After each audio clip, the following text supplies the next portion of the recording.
श्री कृष्ण कन्हैया लाल की जय। श्री निजानंद स्वामी की श्री प्राणनाथ प्यारे की जय। महामत कहे महबूब की जेते अरस सुरत सो सब बैठी कदमों तले अपनी ए निश्वत अपनी निश्वत। श्री कृष्ण कन्हैया लाल की। यह 22वां प्रकरण, ये भी श्री राज्य के श्रृंगार का ही वर्णन का है, किंतु इसमें श्रृंगार को समेटने का प्रयत्न किया है, इसलिए श्रृंगार कलश इस प्रकार दिया। 3 श्रृंगार वर्णन का मतलब 3 का यहाँ संख्या के अर्थ में नहीं है, उन श्रृंगार का वर्णन जो उसमें अभी तक वर्णन किया है उसी को एकदम संक्षेप बना करके करेंगे और थोड़ा सा विरह की बात, विरह के हिसाब से दूसरे तरीके से वर्णन करेंगे। तो ये समझा रहे हैं, क्यों वर्णो हक सूरत अवलों कहीं न किन। पूर्ण ब्रह्म परमात्मा के स्वरूप का वर्णन कैसे करें, अभी तक ऐसा वर्णन किसी ने किया ही नहीं है। ये झूठी देह क्यों रहे सुनते ये वर्णन। तो पूर्ण ब्रह्म परमात्मा के स्वरूप का वर्णन सुन करके झूठी देह, झूठा तन कैसे रह सकता है। आत्मा को उसी समय विरह वेदना से शरीर को छोड़ ही देना चाहिए, ये कहना चाह रहे हैं। वर्ण न आशिक कर ना सके और कोई पहुँचे न आशिक बिना। वैसे तो अनुरागिणी आत्मा पूर्ण ब्रह्म परमात्मा के स्वरूप का वर्णन नहीं कर सकती, और दूसरा कोई करना चाहे तो वो तो उन तक पहुँचते ही नहीं। कहने का तात्पर्य दूसरी आत्माएं तो देख ही नहीं पाती है, कैसे वर्णन करेंगे। तो इसलिए आशिक अनुरागिनी के बिना तो पूर्ण ब्रह्म तक दूसरे पहुँच ही नहीं सकते। हक जाहिर क्यों हो वही देखत ही उड़े तन। तो इसलिए पूर्ण ब्रह्म परमात्मा को दुनिया में प्रकट नहीं किया, दुनिया में पहचान नहीं गए। देखता ही उड़े तन, उनको कोई देख भी ले किसी भी तरीके से तो वर्णन करने तो बात दूर रही, देखते ही तो उनका शरीर तो टिकेगा ही नहीं, तो इसलिए बोल ही नहीं पाएंगे। हक देखे वजूद ना रहे ज्यों दारू आग से उड़ता। पूर्ण ब्रह्म परमात्मा के दर्शन होते हैं तो फिर शरीर टिकता नहीं है, टिक भी गया तो अवाक रह जाता है। ज्यों दारू आग से उड़ता, जैसे यहाँ पर दारू कह रहे हैं बारूद वगैरह विस्फोटक पदार्थों को। जैसे विस्फोटक पदार्थ है तुरंत आग लगते ही वो विस्फोट हो जाता है, तो इसी प्रकार प्रेम की आग लगने लगेगी तो उस समय पूर्ण ब्रह्म को देखते ही तो वो शरीर छूट जाएगा। यों वाहे दत्त देखे दूसरा पाव न पाव पल अंग ना टिकत। दूसरा है दूसरे चरण, चौथे चरण के साथ में मिलकर अर्थ समझाएगा। इसलिए पूर्ण ब्रह्म परमात्मा के दर्शन तो ब्रह्मात्मा ही कर सकती है। वाहिद अद्वैत आत्माएं वही कर सकती है। तो दूसरी आत्माएं पाव पल अंगना टिकत। दूसरी आत्मा तो एक पल के पांव भाग चतुर्थ अंश पर्यंत भी शरीर में टिक नहीं पाएगी, इसलिए उनसे तो कुछ बोला ही नहीं जाएगा। एक तो दर्शन होना ही मुश्किल है, हो भी जाए तो भी बोला नहीं जाएगा। हका इसका आग जोराबर इनमें मोमिन वसता। अब ब्रह्मात्माओं के लिए कह रहे हैं, ब्रह्मात्माएं कैसी है, वो तो पूर्ण ब्रह्म परमात्मा के प्रेम रूप की आग में तो रहती ही है ब्रह्मात्मा, इसलिए उनको वो प्रेम विरह, तो विरह भी प्रेम का पूर्व स्वरूप ही है। तो इसलिए वो विरह तो उसमें वो रहती है, तो उनका रहना ही उसी में।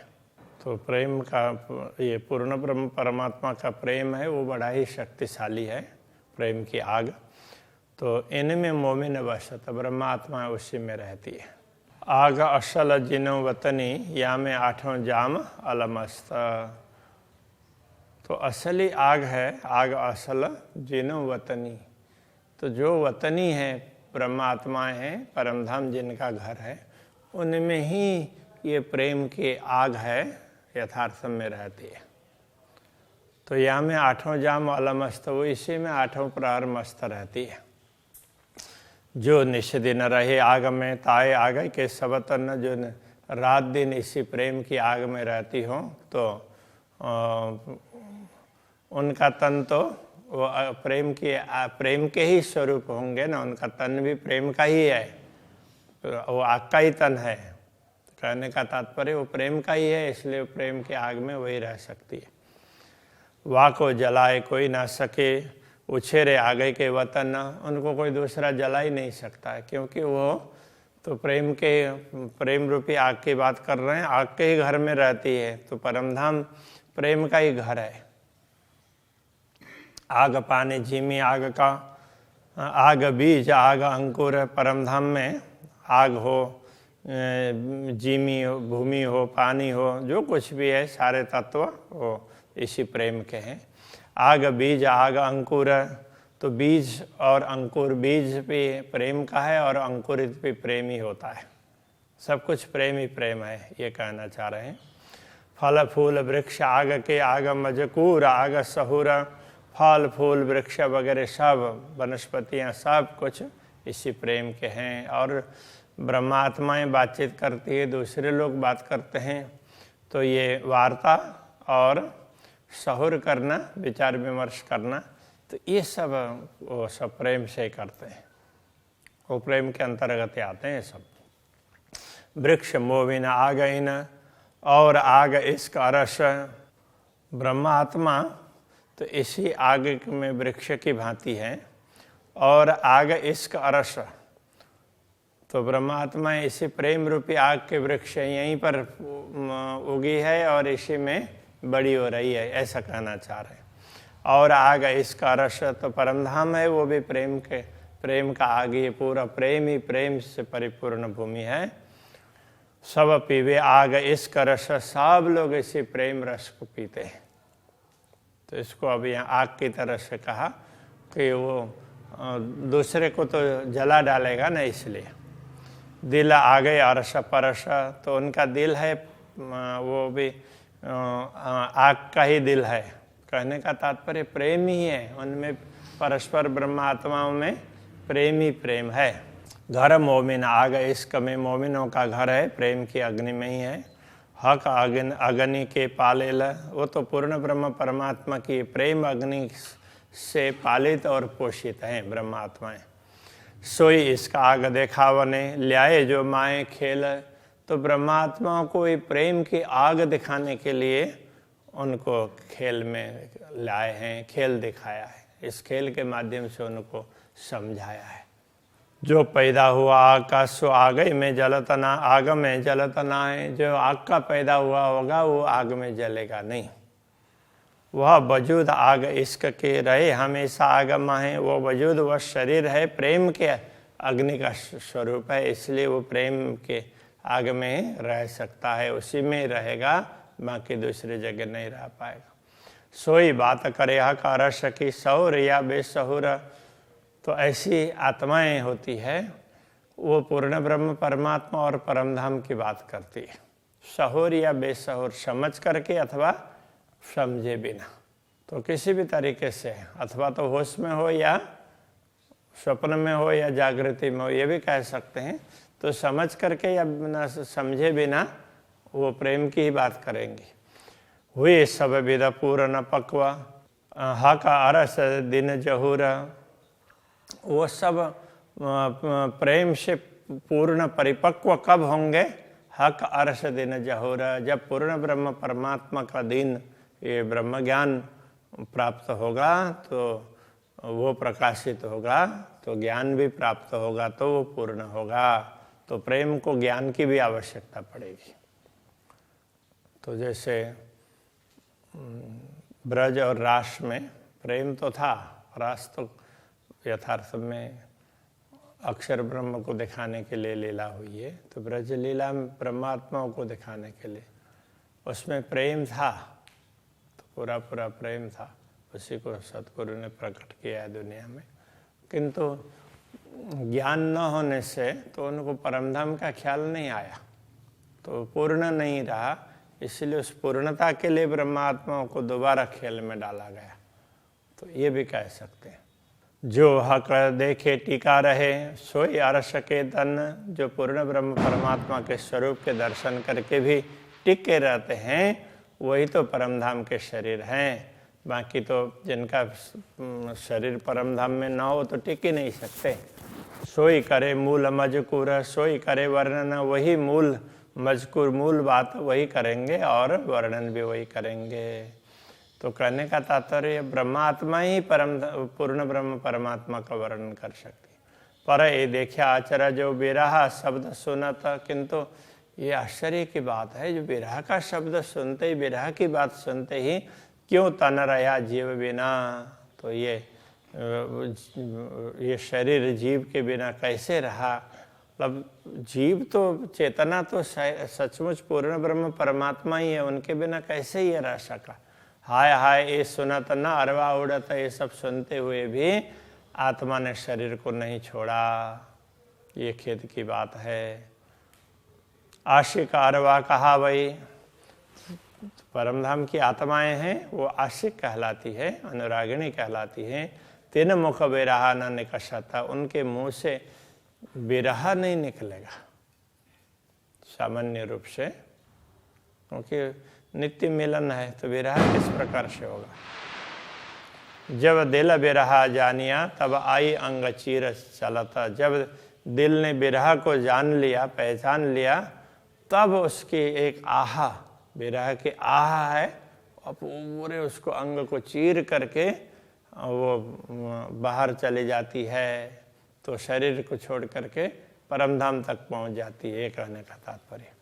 ये हंसी कराई हुकुम में इश्क दिया उड़ा है। तो ये सब हंसी कराई श्री राज्य के आदेश ने कि ब्रह्मात्माओं को तो अक्षरातीत धामधनी का विरह तो वो सहन ही नहीं कर सकते, शरीर टिकेगा ही नहीं, किंतु विरह का भी अनुभव करवाया और शरीर को भी टिकाए रखा, यहाँ से करवाई। तो ये सब श्री राज्य के हुकुम ने करवाया। इश्क दिया उड़ाए और प्रेम को उड़ा दिया। मुर्दा ज्यों इश्क बिना, इसलिए ये ब्रह्मात्माएं जैसे मुर्दा निष्प्राण, प्रेम के बिना निष्प्राण बन करके भी गावत विरहा लड़ाए, तो विरह का गायन करती है, लड़ा लड़ा करके, मतलब महिमा बड़ा चढ़ा करके विरह का गायन करती है। बाकी तो ये टिक ही नहीं सकते ना। कबू अरस रुए ऐसी ना करे जैसी हमसे हुई इन बेरा। परमधाम की आत्मा कभी ऐसा करती ही नहीं है जैसा हमसे इस बार हुआ है। अरस रूहों को विरह रसे हुए बेशक न लैया घेरा। परमधाम की आत्माओं को विरह के रस ने, विरह के रस से परमधाम की आत्माएं संदेह रहित बन गई है, फिर भी तो उसके अंदर घिरी ना रही। तो ऐसी परिस्थिति है श्री राज्य के आदेश ने ही बना दिया। चरण तली की जो लीकें अब वर्णन कर रहे हैं, तो श्री राज्य के चरण तल के वो रेखाएं हैं, तो वो कैसी है। सो एक अली का न होए वर्णन, तो उनकी एक रेखा का भी वर्णन नहीं हो सकता है। तो मुख से चरण क्यों वर्णन हो, तो मुंह से चरण का वर्णन कैसे हो सकता है। जो नूर जमाल का तन, जो पूर्ण ब्रह्म परमात्मा का स्वरूप है, तो उसका मुंह से ऐसे वर्णन कैसे होगा। इन चरणों वेद क्यों कहूँ नाजुक निपट नरम। ये चरण कैसे हैं, उनकी बात मैं क्या करूँ, ये तो अत्यंत कोमल हैं और बड़े ही नवीन लगते हैं, कच्चे लगते हैं। ये वर्णन करते इन जुआ हाय हाय उड़त न अंग बेशर्म। अब ऐसे दिव्य स्वरूप का वर्णन करते हुए, तो ये निर्लज्ज शरीर है, वो उड़ नहीं रहा है, तो ये छूट नहीं रहा है, छूटना चाहिए। चरण के त्यों मुख थे जो निरखती थी निस दिन। तो रात दिन इन्हीं चरणों के दर्शन किए हैं, इसीलिए इसके वर्णन कर रहे हैं। सो समय याद न आवई, क्यों न लगे कलेज अगे ना, वो समय अभी तक याद नहीं आ रहा है। मूल मिलाव में बैठ कर के धामधनी के समक्ष उनके चरणों के दर्शन होते रहते थे, अब वो समय याद नहीं आ रहा है, वो घड़ी। चरण अंगूठे चित्त दे नयन निरख देखती ज्योत, चरण के अंगूठा में चित्त दे करके अपने नयनों से उसकी ज्योति को देखते थे। नजरों निमख न छोड़ती हाय हाय, सो अब लो बिना रोता, अब नजरों से एक क्षण भी उन चरणों को देखने से छोड़ने का मन नहीं होता था। अब यही आंखें, बड़े खेद की बात है, तो इनसे अभी तो उसमें अश्रु के रूप में रक्त भी नहीं निकल रहे हैं, तो ऐसे ही पानी ही निकल रहा है। नैनो अंगुरियां देखती कोमलता हाथ लगाए, तो श्री राज्य के नयनों से श्री राज्य के अंगुलियों को, चरणों के अंगुलियों को अपने नयनों से अपने दृष्टि उसमें डाल करके देखते थे। कोमलता हाथ लगाए और उनकी कोमलता को मनो हाथ से स्पर्श करके देखते हुए इस प्रकार अनुभव करते थे। सो मेरे नयना नाम धराए के, आज वही मेरे नयन हैं, इन्होंने नाम भी वही नयन ही रखा है, किंतु ये इस देह के नयन हैं, इसलिए हाय हाय जल बल क्यों ना जाए। तो वो नाम तो वही है नयन, किंतु आज जल क्यों नहीं रहे हैं, जल बल करके भस्म हो जाना चाहिए था।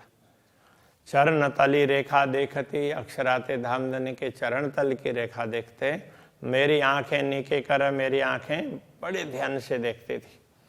एक कटाव किनारा पर कहाँ गरी, तो इनमें चरण तल में भी ना ये किनारे पर ना तो अलग अलग प्रकार के वो कांगरी बनी हो ना, तो उस प्रकार से छोटी छोटी रेखाएं ना जुड़ती है, कटती है, तो इस प्रकार का है, तो ये स्पष्ट दिखाई देता था।